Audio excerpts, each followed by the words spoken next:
بسم اللہ الرحمن الرحیم۔ السلام علیکم۔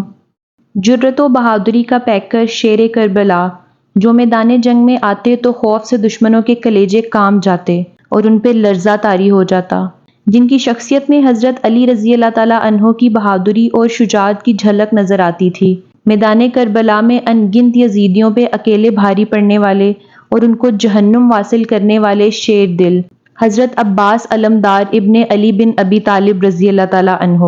آپ رضی اللہ تعالیٰ عنہ کی والدہ محترمہ کا نام فاطمہ بنت حزام تھا، جن کی کنیت ام البنین ہے، جن کے ساتھ حضرت علی رضی اللہ تعالیٰ عنہ نے حضور پاک صلی اللہ علیہ وآلہ وسلم کی لاڈلی حضرت فاطمہ الزہرا رضی اللہ تعالیٰ عنہ کی وفات کے بعد نکاح کیا تھا۔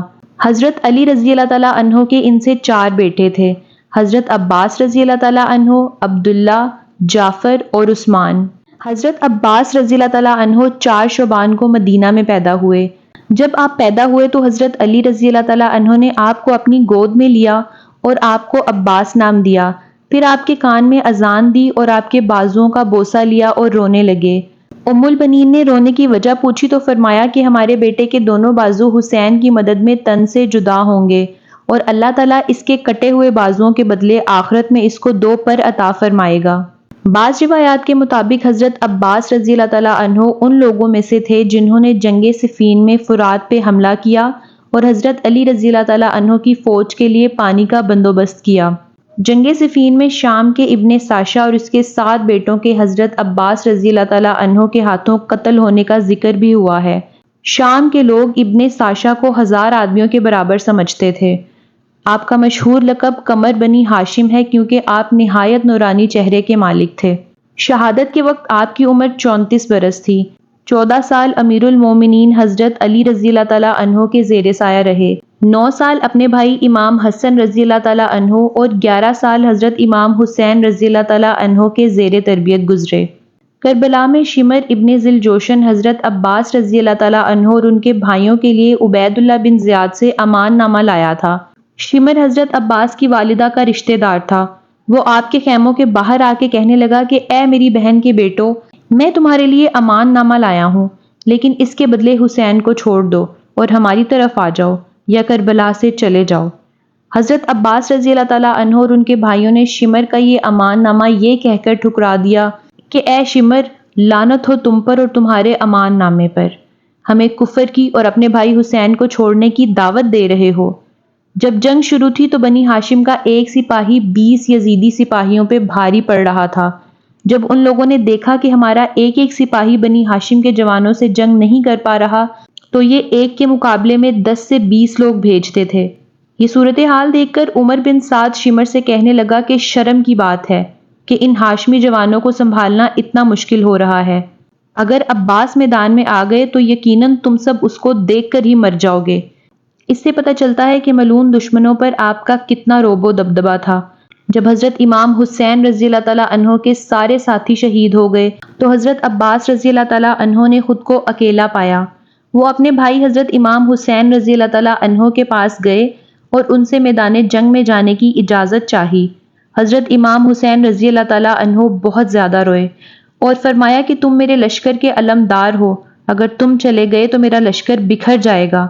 حضرت عباس رضی اللہ تعالیٰ عنہ نے عرض کیا کہ میری جان آپ پر قربان ہو، اس دنیا کی زندگی سے میرا دل بھر چکا ہے اور میں شہداء کا انتقام دشمنوں سے لینا چاہتا ہوں۔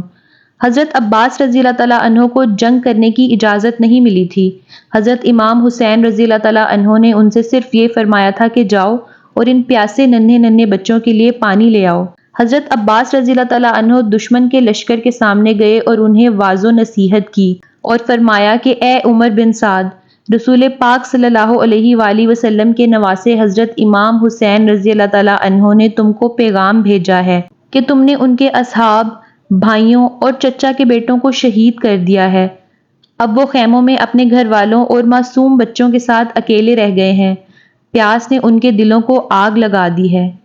انہیں تھوڑا پانی پلا دو ورنہ ان کے بچے پیاس سے مر جائیں گے۔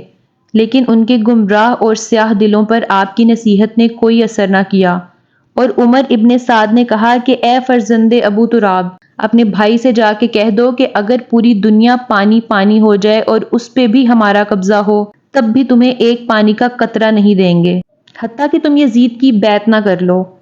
آپ واپس اپنے بھائی حضرت امام حسین رضی اللہ تعالیٰ عنہ کے پاس آئے۔ وہاں سنا کہ بچوں کی آوازیں بلند ہیں اور وہ پیاس سے نڈھال ہیں۔ آپ نے مشکیزہ اٹھایا اور اپنے بھائی حضرت امام حسین رضی اللہ تعالیٰ عنہ سے رخصت لی اور عرض کیا کہ میں اپنا وعدہ وفا کرنا چاہتا ہوں اور ان خالی مشکوں میں پانی بھر کر بچوں کو پلانا چاہتا ہوں۔ پھر آپ نے حضرت امام حسین رضی اللہ تعالیٰ عنہ کی پیشانی کو بوسہ دیا اور نہر فرات کی طرف روانہ ہو گئے۔ وہاں 4000 پہرے دار موجود تھے اور ایک روایت کے مطابق یہ تعداد 10,000 تھی۔ آپ دشمن کی صفوں کو چیرتے ہوئے نہر فرات تک پہنچ گئے۔ دشمنوں نے آپ پر 6 بار حملہ کیا کہ آپ کسی طرح پانی تک نہ پہنچ سکیں، مگر آپ نے جواباً سخت دفاعی حملے کیے اور جو بھی آپ پر حملہ کرتا آپ جواب میں ایک ہی وار میں اس کا کام تمام کر دیتے۔ ساری یزیدی فوج آپ کے ڈر سے ایسے ادھر ادھر بھاگ رہی تھی جیسے چھتے سے مکھیاں بھاگتی ہیں۔ کسی میں جرت نہ تھی کہ آپ کا مقابلہ کرتا۔ آپ پر تیروں کی بارش کر دی گئی، مگر آپ بنا رکے بہادری سے پانی تک پہنچ گئے۔ وہاں آپ نے ایک چلو میں پانی لیا اور پینے لگے، مگر پیاسے حسین رضی اللہ تعالیٰ عنہ کی یاد آئی تو پانی کو واپس نہر فرات میں پھینک دیا۔ اس کے بعد آپ نے مشک میں پانی بھرا اور فرمایا، باخدا میں لب کو پانی سے تر نہ کروں گا جب میرے آقا حسین لبے تشنا ہے۔ حضرت عباس رضی اللہ تعالیٰ عنہ نے مشک دائیں شانے پر رکھی اور خیمے کی طرف چل دیے۔ دشمن کی فوج نے آپ کا راستہ روک لیا اور چاروں طرف سے گھیر لیا۔ آپ تنہا نہایت جرت و بہادری سے ان سب سے لڑتے رہے اور غلیظ یزیدیوں کی لاشوں کے ڈھیر لگاتے رہے، یہاں تک کہ زید بن ورقہ نے آپ کے دائیں بازو پر ضرب لگائی اور وہ کٹ گیا۔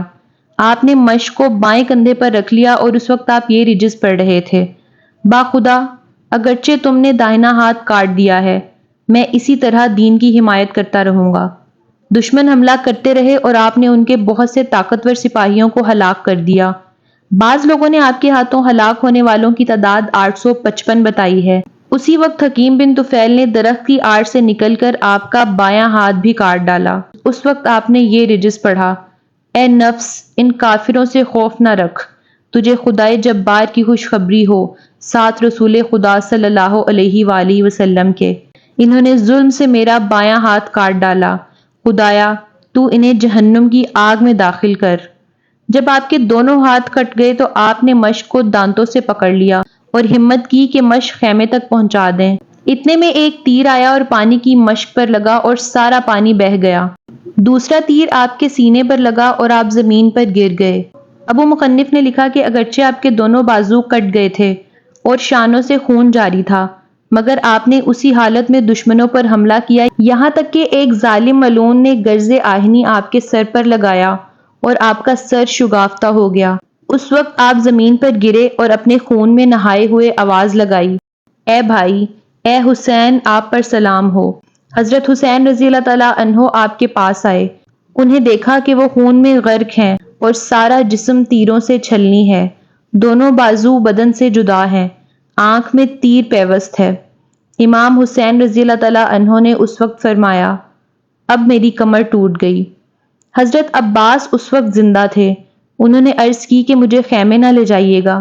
امام حسین رضی اللہ تعالیٰ عنہ نے پوچھا کیوں؟ تو فرمایا کہ میں آپ کی بیٹی سکینہ سے شرمندہ ہوں، میں نے اس سے پانی لانے کا وعدہ کیا تھا لیکن یہ وعدہ پورا نہ کر سکا۔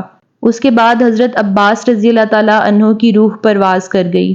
حضرت امام حسین رضی اللہ تعالیٰ عنہ نے آپ کی لاش نہر القمہ کے کنارے چھوڑ دی اور خیمے واپس چلے آئے۔